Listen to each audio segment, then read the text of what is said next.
దురుగాక మీ ఆత్మతోనూ ఉందురుగాక. పునీత మత్తయి గారు రాసిన పవిత్ర సువిశేషములోని భాగము. ప్రభువా మీకు మహిమ కలుగునుగాక. మత్తయి శుభవార్త 2వ అధ్యాయము వచనములు 1 నుండి 12వ వచనం వరకు. హేరోదు రాజు పరిపాలన కాలమున యూదియా సీమయందలి బెత్లెహేమునందు యేసు జన్మించెను.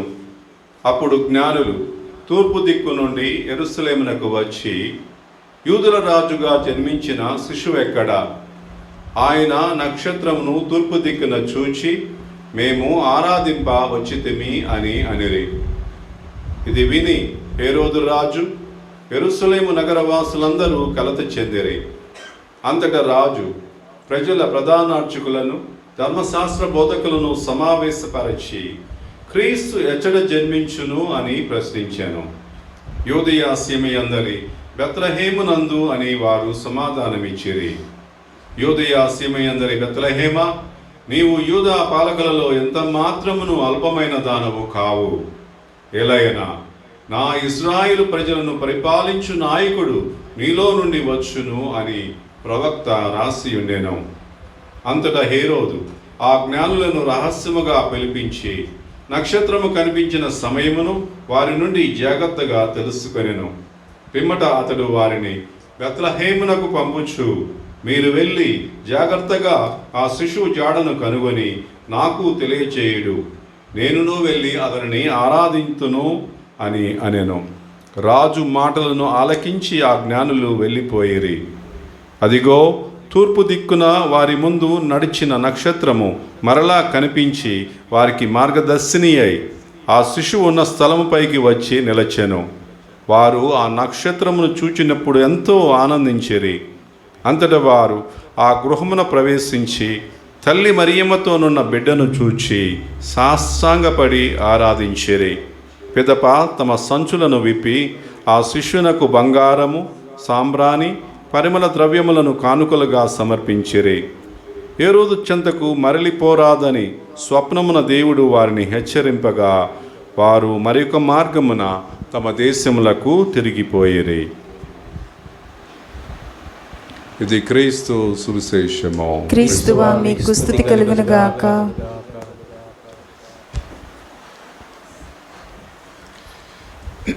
క్రీస్తునాథుని యందు ప్రియ సహోదరి సహోదరులారా, ఈరోజు తల్లి శ్రీ సభ క్రీస్తు సాక్షాత్కార పండుగ జరుపుకుంటున్నటువంటి ఈ తరుణంలో ఈ పండుగ మనకు అందించే సందేశం ఏమిటి అని ఒకసారి మనం ధ్యానించినట్లయితే, క్రీస్తు ప్రభు దేవుని కుమారుడు అనేటటువంటి ఆ సత్యాన్ని రూఢికి చేస్తూ ఒక రకమైనటువంటి ఆ యొక్క ముద్ర, స్టాంపు లాంటిది ఈరోజు ఈ పండుగ ప్రబలంగా మన విశ్వాసాన్ని క్రీస్తులో బలపరచటానికి, ఆ క్రీస్తు ప్రభు దేవుని కుమారుడు అనేటటువంటి సత్యాన్ని అన్యుల ద్వారా అది రూఢి చేస్తూ ఈరోజు అది బయలుపరచడం అనేది జరిగింది. సాక్షాత్కారము అంటే ఒక రకంగా మేనిఫెస్టేషన్ అంటారు ఇంగ్లీష్లో. తనని తాను బహిర్గతం చేసుకోవటం, బయలుపరుచుకోవటం. ఏ విధంగా ఆయన బయలుపరుచుకున్నాడు? మనకు తెలిసినటువంటి విధంగా క్రీస్తు ప్రభుని గురించి మనం చెప్పినప్పుడు ఆ మరియ తల్లి గర్భం ద్వారా జన్మించాడు కాబట్టి మరియా యోసేపుల కుమారుడు యేసు ప్రభు అని చెప్పి సాధారణంగా అందరూ కూడా పిలుస్తూ ఉంటారు. కానీ ఇక్కడ క్రీస్తు ప్రభు మరియ తల్లి గర్భం ద్వారా ఈ లోకానికి వచ్చినప్పటికి కూడా ఆయన దేవుని కుమారుడు అనేటటువంటి సత్యాన్ని ఆ దూత సందేశంలో కూడా మనం గ్రహించాం. ఎందుకంటే ఆమె కన్నికగా ఉండి ఆ గర్భాన్ని ధరించినప్పుడు ఆ దూత ఇచ్చినటువంటి సందేశం ఏమిటి? ఎదుగో సర్వోన్నతుని శక్తి నిన్ను ఆవరించును. ఆ పవిత్ర శిశువు ఎవరైతే నువ్వు గర్భంలో మోయబోతున్నావో అతని దేవుని కుమారుడే, కాబట్టి అతని రాజ్యమునకు అంతమే ఉండదు అని ఆ దూత మరియ తల్లితో పలికినప్పుడు, ఇది ఎట్లు సాధ్యమవుతుందని మరియ తల్లి అన్నప్పుడు నేను పురుషుని ఎరగను కదా అని చెప్పి తన సంశయాన్ని, అనుమానాన్ని వ్యక్తం చేసినప్పుడు ఆ దూత చెప్పినటువంటి, ఇదిగో అది దేవుని యొక్క కృప వలన నువ్వు గర్భం ధరించబోతున్నావు. కాబట్టి ఆ శిశువు పవిత్రుడు, ఆయన రాజ్యానికి అంతమే ఉండదు అని దూత పలికిన తర్వాత ఇక చివరికి ఆ మరియ తల్లి తన యొక్క సమ్మతాన్ని తెలియజేసింది. ఇదిగో నేను ప్రభు దాస్యురాలను, నీ మాట చొప్పున నాకు జరుగునుగా కానీ పరిపూర్ణ సమ్మతాన్ని తెలియజేసింది ఆ మరియ తల్లి. ఆ విధంగా లోకరక్షకుడైన క్రీస్తు జననాన్ని గురించి కొన్ని రోజుల క్రితం మనం పండుగగా జరుపుకున్నాం. కాబట్టి ప్రియ సహోదరి సహోదరులారా, మరి ఈ పండుగ యొక్క ఉద్దేశం, అంతరార్థం ఏమిటి అంటే, ఈ లోకములో మానవావతారం ఎత్తి వచ్చినటువంటి క్రీస్తు ప్రభువు మానవ మాతృడు మాత్రమే కాదు, ఆయన మానవ రూపాన్ని ధరించాడే కానీ ఆయన దేవుడు, దేవుని కుమారుడు అనేటటువంటి సత్యాన్ని ఈరోజు మానవాళికి స్పష్టంగా ఈ పండుగ తెలియజేస్తుంది. ఇక్కడ మనం చూసినట్లయితే యెషయా ప్రవక్త ప్రవచించినటువంటి ప్రవచనాలు మొదటి పట్టణంలో మనం విన్నాం. ఎన్నో వేల సంవత్సరాల క్రితము యెషయా ప్రవక్త ప్రవచించిన ప్రవచనాలు, యెరూషలేమా లెమ్ము ప్రకాశింపుము, నీకు వెలుగు ప్రాప్తించినది, ప్రభు తేజస్సు నీపై వెలుగొందుచున్నది, ధరణి చీకట్లు ఆవరించి ఉన్న, జాతులను తమస్సు కప్పి ఉన్న, నీపై ప్రభు ఉదయించును, ఆయన కాంతి నీపై తేజరిల్లును, జాతులు నీ వెలుగు వద్దకు వచ్చును, రాజులు కాంతివంతమైన నీ అభ్యుదయమును చూడవత్తురు, కనులెత్తి నలువెలుపల పరికించి చూడము, జనులు ప్రోగై నీ చెంతకు వచ్చుచున్నారు అని చక్కనైనటువంటి మాటలు ఎన్నో వేల సంవత్సరాల క్రితము యెషయా ప్రవక్త ప్రవచించిన ఈ ప్రవచనాలన్నిటినీ నిజం చేస్తూ ఈరోజు ఎక్కడో అన్యులైనటువంటి తూర్పు దిక్కున నుండి వచ్చినటువంటి జ్ఞానుల యొక్క ఈ రాజులు ఎవరైతే ఆయన దర్శించడానికి వచ్చారో అవన్నీ కూడా ఏదైతే యెషయా ప్రవక్త ప్రవచించిన ప్రవచనాలన్నీ కూడా నిజం చేస్తూ ఈ యొక్క తూర్పు దేశానికి చెందినటువంటి ఈ రాజులు, జ్ఞానులు వచ్చి ఆ బాలయేసుని కనుగొనాలన్నటువంటి తృష్ణతో బయలుదేరారు ఆ ప్రయాణం. ప్రియ సహోదరి సహోదరులారా, ఈరోజు మనం చూసినట్టయితే ఈ ముగ్గురు జ్ఞానులు ఎందుకు అంతటి కష్టతరమైనటువంటి, క్లిష్టతరమైనటువంటి ప్రయాణాన్ని వచ్చారు అంటే, వీళ్ళు ఖగోళ శాస్త్రంలో పండితులు, అంటే ఆకాశంలో జరిగేటటువంటి మార్పులను సున్నితముగా గ్రహించేటటువంటి వారు, వారికి ఆ శాసనాల మీద పట్టున్నటువంటి వారు. మరి ఆ జ్ఞానంతో వాళ్ళు ఆకాశంలో కనిపించినటువంటి ఒక నక్షత్రము వారి యొక్క ఆలోచన విధానాన్ని మార్చివేసింది. ఏంటి అంటే, ఇదిగో ఈ లోకములో ఒక గొప్ప వ్యక్తి జన్మించాడు అనేటటువంటి ఆలోచన వారికి కలిగింది. వాళ్ళ మానవ మేధస్సును ఆ విధంగా అది ప్రేరేపించింది. ఎందుకంటే ఆ నక్షత్రాలు ఎన్నో ఉన్నాయి ఆ మండలాల్లో, కానీ ఈ ప్రత్యేకమైనటువంటి నక్షత్రం ఏదైతే వారికి కనిపించిందో ఇది ఒక్కరితో కాదు జరిగింది. ముగ్గురు జ్ఞానులు కూడా ఆ నక్షత్రాన్ని చూసి వాళ్ళకు ఏదో అన్వేషణ చేయాలి, ఆ గొప్ప వ్యక్తిని కనుగొనాలి అనేటటువంటి ఆ ప్రేరణ వాళ్ళకు కలగటము. ఆ తరువాత వాళ్ళు ఆ ప్రేరణ కలిగిన తర్వాత వారి ఇంటికే పరిమితం కాలేదు, వారు ఆయనను కనుగొనాలి, ఆయనను దర్శించాలి, ఎవరు ఈ గొప్ప వ్యక్తి అనేటటువంటి ఆలోచన వాళ్ళకు కలిగింది. అందుకనే ఆ కష్టమైనటువంటి ప్రయాణాన్ని వాళ్ళు సాగించారు. అనేకమైనటువంటి బాధలు వాళ్ళు ఎదుర్కొన్నారు. కానీ ఇక్కడ మనం చూసినట్లయితే ప్రియ సహోదరి సహోదరులారా, ఆనాటి కాలంలో వారు ఉపయోగించినటువంటి వాహనాలు ఏమైనా ఉన్నాయంటే ఇలాంటివి లేవు. మోటార్ వెహికల్స్ ఏం లేవు. ఒంటెలు, ఎడారిలో వెళ్ళాలంటే ఆ ఒంటెలే, లేకపోతే ఇంక గుర్రాలు, గాడిదలు ఇలాంటివి ఏమైనా ఉంటే వాటిని వాడటం వరకే. కాబట్టి ఈ ముగ్గురు జ్ఞానులు అంతటి ప్రయాణాన్ని కొనసాగించటము, ఆ ప్రభుని కనుగొనాలంటే ఆ తృష్ణతోటి రావటం అనేది చాలా గొప్ప విశేషం. అది ఎందుకు కలిగిందంటే, ఆ జ్ఞానవంతులైనటువంటి వారు వాళ్ళ జ్ఞానాన్ని, దానిని నిజంగా ఇన్ని సంవత్సరాలు మనం అన్వేషిస్తున్నాము, ఈ గొప్ప వింత ఏదో జరిగింది ఈ లోకంలో, ఆ యొక్క గొప్ప వ్యక్తిని కనుగొనాలనేటటువంటి ఆశతో వాళ్ళు బయలుదేరి రావటము, ఆ తర్వాత వారికి ఆ నక్షత్రమే మార్గచూపరిగా అయి ఆ ప్రభు వైపు ఆయన వ్యక్తిని కనుగొనాలనేటువంటి మార్గచూపరిగా అది పనిచేస్తుంది. కానీ ఒకటి విశేషం ఏంటంటే, వారు యెరూషలేము చేరిన తర్వాత ఆ నక్షత్రం కాస్త అదృశ్యం అవటం. నేను అనుకోవటం ఇక్కడ దేవుడు తన ప్రణాళిక ప్రకారమే ఆ నక్షత్రం అదృశ్యమయ్యేటట్టు చేశాడు. లేకపోతే హేరోదుకు ఆ విషయం తెలిసేది కాదు కదా. హేరోదును ఆ విధంగా కలవరపడే విధంగా చేసేవాడు కాదుగా దేవుడు. అంటే దేవుని ప్రణాళిక ఏంటంటే ఆ హేరోదును కలవరపడేటట్లు చేయటము, కలత చెందేటట్లు చేయటము. ఆ తర్వాత ఇక్కడేంటి, ఈ ఖగోళ శాస్త్రము ఏదైతే ఉందో, ఈ దేవుని చే సృష్టింపబడినటువంటి ఈ నక్షత్రాలే దేవుని కనుగొనే విధంగా చేయలేదు. కానీ నిజమైనటువంటి దానికి సంబంధించినటువంటి ఆ నిజము సత్యము ఎక్కడ దాగి ఉందంటే అది ధర్మశాస్త్రాల్లో, ప్రవక్తల ప్రబోధాల్లో ఉంటుందనేటటువంటి ఆ విషయాన్ని తెలియజేసే విధంగా ఆ యొక్క నక్షత్రం అదృశ్యమైంది. ఆ జ్ఞానులు ఎవరైతే ఉన్నారో వారికి కూడా తెలియలేదు, ఎక్కడ జన్మిస్తున్నాడో అన్న విషయం వారికి అంతుపట్టలేదు. కానీ ఆ నక్షత్రమే వారికి గుర్తుగా ఉంది అంతే. కానీ ఈ యొక్క ధర్మశాస్త్రంలోనూ ప్రవక్తల ప్రబోధాల్లో రాయబడినటువంటి విషయం ఏమైనా ఉందా అని వాళ్ళు వచ్చి ఆ హేరోదును కలిసినప్పుడు హేరోదుతో ప్రస్తావించినటువంటి మాటలు, ఇదిగో మేము ఇక్కడ ఒక గొప్ప వ్యక్తి జన్మించాడు, ఆయన జన్మ నక్షత్రాన్ని మేము ఆకాశంలో చూసి ఆయనను కనుగొనడానికి వచ్చాము, ఆయన ఎక్కడ పుట్టాడు, యూదుల రాజుగా పుట్టిన వ్యక్తి ఎక్కడా అని చెప్పి అడిగినప్పుడు ఆ మాట ఎప్పుడైతే విన్నాడో హేరోదు కలత చెందాడు. హేరోదే కాదు, యెరూషలేములో ఉన్నటువంటి ప్రజలు కూడా కలత చెందారు. ఎందుకు కలత చెందారు?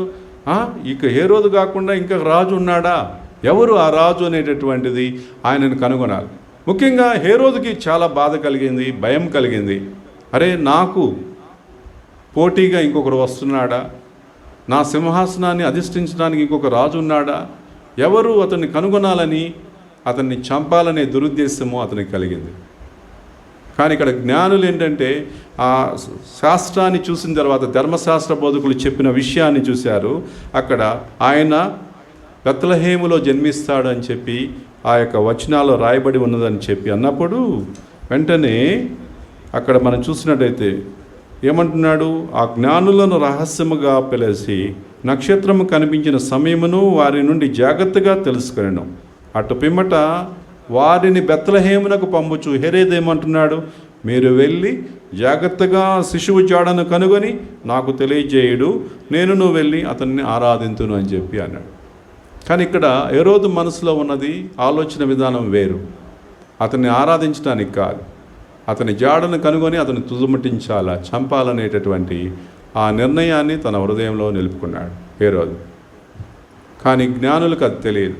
అయినప్పుడు కూడా జ్ఞానులు మరలా ఎప్పుడైతే యెరూషలేము నుండి బయటకు వెళ్ళారో మరలా ఆ నక్షత్రం కనిపించటం వారికి మార్గచూపరిగా ఉండి ఆ బాలుడు జన్మించినటువంటి ఆ ప్రాంతం మీద అది ప్రకాశించటం, వారు వెళ్ళి ఆ బాలుని మరియ తల్లి అలాగనే ఆమె యొక్క పొత్తిగుడ్డల్లో చుట్టబడి ఉంచినటువంటి ఆ బాలయేసుని అక్కడ కనుగొనటం మనం చూస్తున్నాం. కనుగొనటం ప్రియ సహోదరి సోదరరా, ఈ అన్వేషణ ఏదైతే ఈ ముగ్గురు జ్ఞానులు ప్రారంభించారో అది కష్టతరమైనటువంటిది. అలాగని ఎన్నో కష్టాలు బాధలు ఓర్చుకొని ఆ సుదీర్ఘమైనటువంటి ప్రయాణాన్ని కొనసాగించడంలోని యొక్క ఆంతర్యం ఏమిటంటే వారికి ఉన్నటువంటి జిజ్ఞాస. వారు ఆ యొక్క గొప్ప వ్యక్తిని చూడాలా, అతన్ని ఆరాధించాలనేటటువంటి తపనతోటి వారు అంత సుదీర్ఘ ప్రయాణాన్ని కొనసాగించారు. మరి ఈరోజు ఈ యొక్క ముగ్గురు జ్ఞానులు అయినటువంటి వీరు మనకు తెలియజేసేటటువంటి ఆ యొక్క విషయం ఏమిటి? ఈరోజు క్రీస్తుని విశ్వసించిన మనము, క్రీస్తుని అనుసరిస్తున్నటువంటి మనము ఏ విధంగా ఆ జ్ఞానుల వలె మనము కూడా ఆ ప్రభుని కనుగొనటానికి అన్వేషిస్తున్నామా? వాక్యమైనటువంటి దేవుని మనము ఎల్లప్పుడూ మన జీవితంలో, మన దైనందిన జీవిత విధానంలోనూ, మాటల్లోనూ, క్రియల్లోనూ ఆ ప్రభుని కనుగొనటానికి మనం ప్రయత్నం చేస్తున్నామా? ఏ విధంగా మనల్ని ఈ యొక్క దివ్య బాలయేసు మనల్ని ప్రభావితం చేస్తున్నాడు? క్రీస్తు యొక్క బోధనలు ఏ విధంగా మనల్ని ప్రభావితం చేస్తున్నది అనేటటువంటి విషయాన్ని మనము దగ్గరగా ఆలోచించినట్లయితే చాలా సందర్భాల్లో మనము ఆ యొక్క క్రైస్తవులుగా మనము నామధేయాన్ని ధరించి ఉండవచ్చేమో కానీ ఆ క్రీస్తును పరిపూర్ణంగా మనం కలిగి ఉన్నామా అన్నది మన అంతరార్థంలో మనం అందరం కూడా ఒక రకమైనటువంటి ఆత్మావలోకనం చేసుకోవటం అనేది చాలా అవసరం ఈనాడు. ఎందుకంటే ఇవి జ్ఞానవంతులైనటువంటి వీళ్ళే అన్యులు, వారు క్రైస్తవులు కాదు, విశ్వాసం లేదు వారికి. కానీ ఆ యొక్క గొప్ప వ్యక్తి లోకంలో జన్మించాడని ఆ తృష్ణతోటి ఆశతోటి అన్వేషించి ఆ బాలుని కనుగొన్న తర్వాత వెళ్ళి వారు సాష్టాంగ ప్రమాణము చేయటం అనేది చూశారు. సహజంగా ఆ జ్ఞానవంతులు ఆ యొక్క కుమారుడు, ఈ జన్మించిన వ్యక్తి అంతఃపురంలోనో యొక్క గొప్పగా ఒక మంచి ప్రాంతంలో జన్మిస్తాడని చెప్పి అనుకునే ఉండవచ్చు. ఇంత దూరం వచ్చి కనుగొన్నది ఈ పశువుల పాకలో జన్మించిన ఈ బిడ్డన మనం ఆరాధించడానికి వచ్చిందని ఆ జ్ఞానులు అలా అనుకోలేదు. వారికి ఎందుకంటే ఆ జన్మ నక్షత్రము, ఈ గొప్ప వ్యక్తి విశిష్టత అనేది వాళ్ళు కనుగొన్నారు. కాబట్టి వాళ్ళకు అక్కడ ఉన్నటువంటి పరిస్థితులు, ఆయన పుట్టినటువంటి ఆ ప్రాంతము అది ఏ విధంగా కూడా ప్రభావితం చేయలేదు. బాహ్యమైనటువంటివి ఏవి కూడా వాళ్ళని ప్రభావితం చేయలేదు. వారికి ఆంతరంగికంగా ఆ దేవునిలో ఆ గొప్ప వ్యక్తిని కనుగొని ఆరాధించాలనే తృష్ణతో వచ్చినటువంటి వారు ఆ ప్రాంతంలో సాష్టాంగపడి ఆ బాలుని ఆరాధించారు. ఎందుకు ఆ యొక్క సాహసం చేశారు? వారికి ఉన్నటువంటి నమ్మకము, విశ్వాసం. ఈ జ్ఞానులైనటువంటి వారు ఎలాంటి నామూషి లేకుండా, ఎలాంటి భేషజాలు లేకుండా ఆ బాలుని ముందు సాష్టాంగపడి వారు ఆరాధించారు. ఈ సాష్టాంగ నమస్కారం అంటే ఏంటి అంటే మనకు తెలుసు, మన హైందవ సాంప్రదాయాలు, మన భారతీయ సంస్కృతిలో సాష్టాంగ నమస్కారం అంటే నాకున్నటువంటి అన్నిటినీ, ఇంద్రియాలు ఏవైతే ఉన్నాయో పంచేంద్రియాలు, వాటన్నిటినీ కూడా భూమి మీద తాకి, ఇదిగో దేవా నువ్వే సర్వస్వము, కాబట్టి ఈ జీవితం ఏదైతే నేను అనుభవిస్తున్నానో దీనిని నీకే అంకితం చేస్తున్నాను, నువ్వు నీకంటే గొప్పవారు ఇంకా లేరు నా జీవితంలో అని ఆ యొక్క సంపూర్ణమైనటువంటి సమర్పణ కావించటము, తమని తాము పూర్తిగా దేవునికి అర్పించుకోవటము ఈ సాష్టాంగ నమస్కారంలో ఉన్నటువంటిది.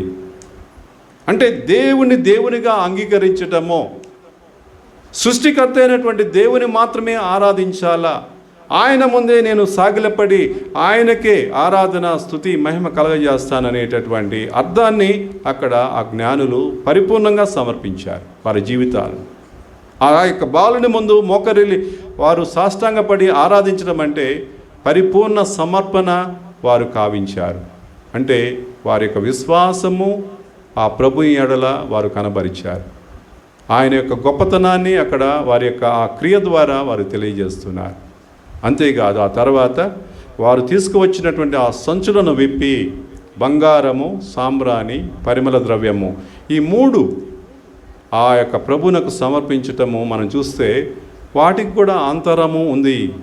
ఆ యొక్క ఏదైతే ఆ ముగ్గురు జ్ఞానులు తీసుకువచ్చిన మూడు ఆయన యొక్క ప్రభు యొక్క జీవితానికి ఎంతగానో అది దగ్గర సంబంధం కలిగి ఉన్నాయి. బంగారము అనేది ఆయన యొక్క రాజరికానికి, ఆయన యొక్క గొప్పతనానికి గుర్తుగా అది నిలుస్తుంది. విలువైనటువంటి ఆభరణము, ఆ యొక్క విలువ కలిగినటువంటి ఆ బంగారము ఆ యొక్క బాలునికి అర్పించడం ద్వారా అతడు రాజు అనేటటువంటి సత్యాన్ని వాళ్ళు తెలియజేస్తున్నారు. రెండవది సాంబ్రాణి. మనం ఎవరికి వేస్తాం సాంబ్రాణి? ఈ యొక్క పూజ అప్పుడు, పూజలో దేవుని ఆరాధించేటప్పుడు ఆ సాంబ్రాణి వేయటంలో అంతరం ఏంటి? దేవునికి అది చెందాలి, ఆయనకే ఆ యొక్క మహిమ, ఆయనకే ఘనత, ఆయననే మనం ఆరాధిస్తున్నామనేటటువంటి సత్యాన్ని ఆ సాంబ్రాణి ద్వారా, ధూపం వేయటం ద్వారా ఆయన యొక్క గొప్పతనాన్ని, ఆయన యొక్క మహిమను మనము శ్లాఘిస్తూ ఆ యొక్క ధూపం వేస్తూ ఉంటాం. అలాగని పరిమళ ద్రవ్యాలను మనం చూసినట్టయితే అది చనిపోయిన వారికి ఆ యొక్క శరీరానికి పూస్తారు, అది త్వరగా పాడు కాకుండా ఉండటానికి. అది ఆ విధంగా అంటే ఈ మూడు ఏదైతే బంగారము, సాంబ్రాణి, పరిమళ ద్రవ్యాలు అర్పించడం ద్వారా ఆ క్రీస్తు ప్రభువుకు రాబోయేటటువంటి ఆ యొక్క క్రియను గురించి అక్కడ మనం చూస్తూ ఉన్నాం. మనం చూస్తే యోహాను సువార్త 12వ అధ్యాయంలో అనుకుంటాను, అక్కడ క్రీస్తు ప్రభు బెతానియా గ్రామానికి వెళ్ళినప్పుడు అక్కడ ఆ యొక్క మరియా, మార్త వాళ్ళ ఇంటికి వెళ్ళినప్పుడు మరియమ్మ ఆ యొక్క పరిమళ ద్రవ్యాన్ని తీసుకుని వచ్చి ప్రభు పాదాల మీద పోసి కడుగుతూ ఉంటే పక్కన ఉన్నటువంటి యూదా ఇస్కారియోతు ఏమంటున్నాడు? ఎందుకు ఆ ఖరీదైనటువంటి ఆ పరిమళ ద్రవ్యాన్ని ఆ విధంగా వేస్ట్ చేస్తున్నావు? అది అమ్మినట్లయితే చాలా డబ్బులు వస్తాయి, ఆ డబ్బులతోటి పేదవారికి పంచివచ్చు కదా అని చెప్పి యూదా ఇస్కరియోతు అన్నాడు. అప్పుడు ప్రభువు ఏమన్నాడు? పేదవాళ్ళు ఎప్పుడు మీతో ఉంటారు, కానీ నేను మీతో ఎప్పుడు ఉన్నాను. అంటే తను రాబోయేటటువంటి మరణాన్ని గురించి, ఆ పరిమళ ద్రవ్యాన్ని ఆ కాళ్ళకు పూస్తున్నప్పుడు తన యొక్క మరణాన్ని గురించి తాను ధ్యానిస్తూ చెప్పినటువంటి మాటలు. ప్రియ సహోదరి సహోదరులారా, పేదలు ఎప్పుడు మీతో ఉంటారు, కానీ నేను మీతో ఎప్పుడు ఉండను. అంటే తను రాబోయేటటువంటి తన మరణ పునరుత్థానాల గురించి ముందుగానే పరోక్షంగా ప్రస్తావిస్తున్నాడు అక్కడ వాక్యంలో. కనుక ఈ విధంగా క్రీస్తు ఏదైతే అర్పించబడినటువంటి అర్పణలు ఏవైతే ఉన్నాయో వాటి ద్వారా మనకు తెలియజేసేది ఏంటంటే, క్రీస్తు ప్రభు రాజు, ఈ లోకానికి వచ్చినటువంటి రాజాది రాజుగా, ఆ యొక్క దైవ కుమారుడైన క్రీస్తు ఈ లోకాన్ని పరిపాలించడానికి, ఈ లోకంలో దైవరాజ్యాన్ని స్థాపించడానికి తాను రాజుగా ఈ లోకానికి వచ్చాడని ఆ యొక్క విషయాన్ని తెలియజేస్తూ ఆ బంగారాన్ని అర్పించటం, అలాగనే ఆ యొక్క సాంబ్రాణిని తనను ఆ దేవునికి మాత్రమే ఆరాధన, మహిమ, ఘనత చేకూరాలనేటటువంటిది ఆయన దైవ కుమారుడు అనేటువంటి సత్యాన్ని అక్కడ తెలియజేస్తుంది. అలాగనే పరిమళ ద్రవ్యాలు పూయడం ద్వారా తనకు రాబోయేటటువంటి తన మరణ పునరుత్థానాల గురించి ముందుగానే వీరు ప్రస్తావించడం అనేది మనం చూస్తున్నాం. కాబట్టి ఈ విధంగా ఈ యొక్క జ్ఞానులు సమర్పించినటువంటి ఈ యొక్క 3 ఏదైతే ఆ యొక్క బహుమతులు ఉన్నాయో అవి క్రీస్తు ప్రభువుకు ఆయన జీవితానికి చాలా దగ్గర అవినాభావ సంబంధంలో అవి చూపుతూ ఉన్నాయని చెప్పి మనము గ్రహించాలి ప్రియ సహోదరి సహోదరులారా. కాబట్టి ఇక్కడ మనం చూసినట్లయితే ఇక్కడ పునీత పౌలు ఎఫెసీలకు రాసిన లేఖ 3వ అధ్యాయంలో మనం విన్నాం, సహోదరులారా మీ మేలు కొరకై అనుగ్రహపూర్వకమైన ఈ పనిని దేవుడు నాకు అప్పగించినని మీరు నిశ్చయముగా వినియుందరు. దేవుడు తన ధైర్య దర్శనాన్ని బహిరంగం చేసి నాకు తెలియపరిచెను. దీనిని గురించి నేను సంగ్రహంగా రాసితిని. గతమున మానవులకు ఈ పరమరహస్యము తెలియజేయబడలేదు, కానీ నేడు దేవుడు తన ఆత్మ ద్వారా పవిత్రులకు, అపోస్తులకు, ప్రవక్తలకు దీన్ని తెలియజేశాను. అనగా సువార్త వలన అన్యులకును యూదులతో పాటు దేవుని దీవెనల్లో పాలు లభించును. వారును ఈ శరీరం యొక్క అవయవములే. యేసుక్రీస్తు ద్వారా దేవుడు చేసిన వాగ్దానములో వారును భాగస్థులగుదురు. ఇది ఆ పరమ రహస్యమని పౌలు గారు చెప్తున్నారు. అన్యులకు కూడా దేవుని యొక్క దైవ రహస్యాల గురించి తెలియజేయబడతాయి. ఈరోజు ఆ జ్ఞానులు అన్యులు, వారికి క్రీస్తు ప్రభు యూదుడు కారు, వాళ్ళు ఎవరు కూడా యూదులు కారు, తూర్పు దేశానికి చెందినటువంటి జ్ఞానులు, రాజులు. వారు ప్రభుని తెలుసుకోవడానికి ఆ యొక్క యూదుల రాజు జన్మించాడు, ఆయన జన్మ నక్షత్రాన్ని చూసి కనుగొనడానికి వచ్చామని చెప్పి అంటే ఆ యొక్క అన్యులకు కూడా ఆ దైవ దర్శనాన్ని, ఆ దేవుని యొక్క పరమ రహస్యాన్ని బహిర్గతం చేసినటువంటి గొప్ప ఘనత మనం ఈరోజు పౌలు గారి యొక్క మాటల్లో మనం వింటున్నాము. అది దేవుడు ఈ యొక్క అన్యులైనటువంటి ఈ ముగ్గురికి కూడా ఆ విధంగానే ఆ దైవ పరమ రహస్యాలను గురించి తెలియజేశాడు. అందుకనే వాళ్ళు వచ్చి ఆ బాలుని కనుగొని ఆ యూదుల రాజుగా జన్మించినటువంటి ఆ శిష్యుని కనుగొనటమే కాదు, ఆయనను ఆరాధించారు, ఆయనకు ఇవ్వవలసినటువంటి బహుమతులు కూడా ఇచ్చారు. ఆ విధంగా వాళ్ళ యొక్క విశ్వాసాన్ని వాళ్ళు ప్రకటించారు క్రీస్తునందు. ఇక్కడ మనం చూసినట్టయితే ప్రియ సహోదరి సహోదరులారా, అంగీకరించటము, దేవుని అంగీకరించటంలో ఉన్నటువంటి గొప్పతనము ఈ మానవ జీవిత మేధస్సుకు సంబంధించింది కాదు, అది మన ఆత్మకు సంబంధించింది. అందుకనే మనము జ్ఞానముతో ఆలోచిస్తే చాలా విషయాలు మనకు అర్థం కాదు, కానీ మన విశ్వాసం అనే కన్నులతోటి విశ్వాసాన్ని మన హృదయంలో నింపుకొని చూస్తే అనేకమైనటువంటి పరమ రహస్యాలను ఆ దేవుడు మనకు తెలియజేస్తాడు, నమ్మేటట్టు చేస్తాడు. దీనికి చక్కని ఉదాహరణ అబ్రహాం. విశ్వాసము దేవుని యందు కనబరిచిన విధానము చూస్తే అతడు దేవుని ప్రశ్నించటానికి, దేవుడు చేసిన వాగ్దానాలను అనుమానించటానికి అనేక కారణాలు ఉన్నప్పటికీ కూడా అబ్రహాము ఎప్పుడు కూడా దేవుని యొక్క మాటను తిరస్కరించలేదు, దేవుని తిరస్కరించి ప్రశ్నించలేదు. అన్నిటినీ కూడా తాను నమ్మాడు, విశ్వసించాడు. అందుకనే దేవుడు ఆయనను విశ్వాసులకు తండ్రిగా తాను ఆ గొప్ప బిరుదును పొందాడు. అంటే కారణము అబ్రహాములో ఉన్నటువంటి విశ్వాసం, మేధస్సు కాదు. తన తెలివితేటలతో ఆలోచించలేదు, దేవుని అంగీకరించడానికి, దేవుడు అడిగిన దాన్ని చేయటానికి తాను ఈ మానవ మేధస్సును వాడలేదు, కానీ దేవుడిచ్చినటువంటి గొప్పవరమైన విశ్వాసం ద్వారా అతడు నడపబడ్డాడు. అందుకనే దేవుడు అనేక విధాలుగా పరీక్షించాడు అబ్రహామును. అన్ని పరీక్షల్లో కూడా ఆయన నెగ్గాడు, ఎందుకంటే విశ్వసించాడు కాబట్టి. అందుకనే దేవుడు అతనికి ఆ గొప్ప అంతస్తును ఇచ్చాడు, గొప్ప బిరుదుతో ఆయనను సత్కరించాడు, ఎందుకంటే అబ్రహాము విశ్వసించాడు కాబట్టి. ఈరోజు మన జీవితంలో కూడా అట్టి విశ్వాసాన్ని కనబరిచి నడిచినప్పుడు మన జీవితాలను కూడా దేవుడు ఎల్లప్పుడూ కూడా దీవిస్తాడు. కొన్ని రహస్యాలు మనకు అర్థం కావు, కొన్ని విషయాలు మన జీవితంలో జరిగేవి మనకు అర్థం కావు, కానీ నిశ్చలంగా నిలకడగా ఎలాంటి అనుమానం లేకుండా ఆ దేవుని మీదనే నమ్మకం ఉంచి నడిచినట్లయితే తప్పకుండా ఆ పరమార్థాన్ని దేవుడు మనకు తెలియజేస్తాడు. కొన్నిసార్లు పరిస్థితులు మనకు వ్యతిరేకంగా ఉండవచ్చు, మన ఆలోచనలకు మన ప్రణాళికలు భిన్నంగా జరగవచ్చు మన జీవితంలో, కానీ మన విశ్వాసాన్ని దేవుని యందు ఉంచి ముందుకు సాగితే ఆ యొక్క నిర్ణయాలు అన్నిటినీ కూడా దేవుడు ఫలప్రదం చేస్తాడు. మనందరం ఆశ్చర్యపడతాం, ఈ అద్భుత కార్యాలు దేవుడు నాలో చేశాడా అని చెప్పి మనమే ఆశ్చర్యపడే విధంగా ఆ దేవుడు ఆ క్రియలను మన జీవితంలో అతడు చేస్తాడు. ప్రియ సహోదరి సహోదరా, కాబట్టి ఈరోజు మనం కూడా ఆ అన్యులైనటువంటి జ్ఞానులు ఏ విధంగా అయితే అన్వేషించి ఆ బాలుని కనుగొనాలనే తృష్ణతో బయలుదేరి వచ్చి బాలుని కనుగొన్నారో, ఆ బాలయేసుని కనుగొన్నారో, అలాగనే ఈరోజు దైనందిన జీవితంలో మన విశ్వాస ప్రయాణంలో మనం ఈరోజు జూబిలీ సంవత్సరాన్ని జరుపుకోబోతున్నాం. ఈ 2025వ సంవత్సరంలో ఆ యొక్క ఆలోచన ఏదండి? నిరీక్షణ యాత్రికులము మనం. ఈ నిరీక్షణ ఏంటి? క్రీస్తుని గురించిన నిరీక్షణ, ఆయన రాకడ గురించి మనం ఎదురు చూస్తూ ఉన్నాం. ఆ ప్రభు త్వరగా రావాలని ఆ ఎదురు చూపులతో మనం ఉన్నాం. మరి ఈ ఎదురు చూపుల్లో మనం చేయాల్సిందేంటి? మనము ఎప్పుడు కూడా తయారై ఉండటం, సంసిద్ధతతో ఉండటం. ఈరోజు మన జీవితంలో ఈ యొక్క పండుగ మనకిచ్చేది ఏంది? నక్షత్రం ఏదైతే ఉందో ఆ నక్షత్రము ప్రభు యొక్క మార్గాన్ని చూపింది ఆ జ్ఞానులకు. ప్రభు ఎక్కడ పుట్టాడో ఆ మార్గచూపరిగా అది మారింది. మరి ఈరోజు నక్షత్రాల్లాగా మనము ఏ విధంగా ఆ క్రియను చేయగలుగుతున్నాం? ఈనాడు తల్లిదండ్రులు, కుటుంబంలో మీరు నక్షత్రాల్లాగా ఆ పని చేయాలి. అందుకే దేవుడు ఆ బాధ్యతను మీకు ఇచ్చాడు.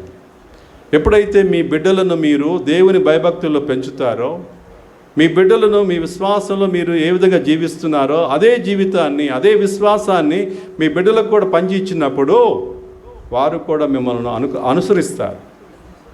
నేను ఒకసారి ఎప్పుడప్పుడు గుళ్ళో చూస్తూ ఉంటాను. ఎక్కడన్నా పూజలకు వెళ్ళినప్పుడు లేకపోతే ప్రసంగాలకు వెళ్ళినప్పుడు చూస్తే తల్లిదండ్రులు పిల్లల్ని తీసుకొని వస్తూ ఉంటారు. గుడికి వచ్చినప్పుడు ఆ తల్లి ఏం చేస్తా అంటే మోకరిల్ని స్లేవ్ గుర్తు వేస్తూ ఉంటే ఈ చిన్నపిల్లలు కూడా ఏం చేస్తారంటే ఆ తల్లిని చూసి వాళ్ళు కూడా మోకరించడానికి ప్రయత్నం చేస్తూ ఉంటారు. అలా చేసి వాళ్ళు పడిపోతూ ఉంటారు. అయినప్పుడు కూడా మరలా లేచి తల్లిని చూస్తూ ఆ తల్లి వలె వాళ్ళు కూడా చేతులు కట్టుకొని ప్రార్థన చేయాలని, మోకరిల్లి ప్రార్థన చేయాలని ప్రయత్నం చేస్తుంటారు. అది ఆదర్శం ఇవ్వటం అంటే. నేను అనేది ఆదర్శం ఇవ్వటం అంటే పెద్ద పెద్ద క్రియలు చేయనక్కర్లేదు మీ బిడ్డలకి. కానీ ఒక తల్లిలాగా నువ్వు నీ బిడ్డలను దేవాలయానికి తీసుకుని వచ్చినప్పుడు నువ్వు ఎక్కడైతే ప్రార్థనా రూపంలో నువ్వు మోకరిల్లి ప్రార్థన చేస్తూ ఉంటే నీ బిడ్డలు అది చూసి నిన్ను అనుసరిస్తూ ఉన్నారు.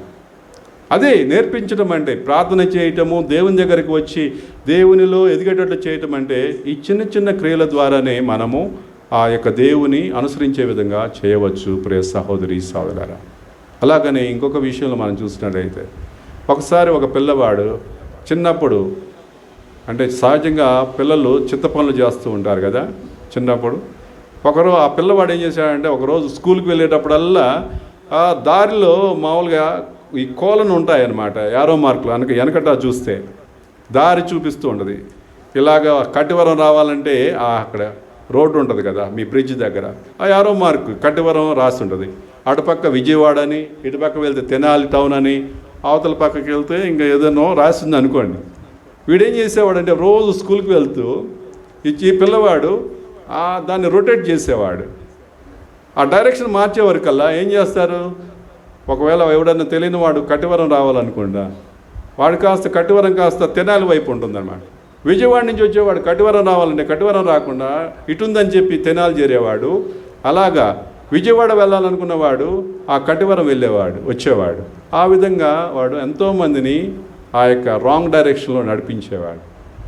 ఆ తర్వాత పెరిగి పెద్ద అయిన తర్వాత వాడు అనుకున్నాడు, అయ్యో నా జీవితకాలంలో ఆ యొక్క చిలిపి పనుల ద్వారా ఎంతమందిని నేను కష్టపెట్టాను, వాళ్ళు చేరాల్సినటువంటి గమ్యస్థానం చేరకుండా వాళ్ళని అనేక విధాలుగా రాంగ్ సైడ్లో నడిపించానే అని చెప్పి బాధపడ్డాడు పెరిగి పెద్ద అయిన తర్వాత.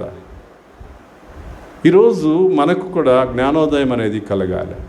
కొన్నిసార్లు మనకు తెలిసి తెలియక మనం చేసేటటువంటి అనేక క్రియలు ప్రత్యక్షంగా పరోక్షంగా కుటుంబంలో మీ బిడ్డలపై అది మంచి వైపుకు కానీ చెడు వైపుకు కానీ ప్రభావం చూపుతుంది.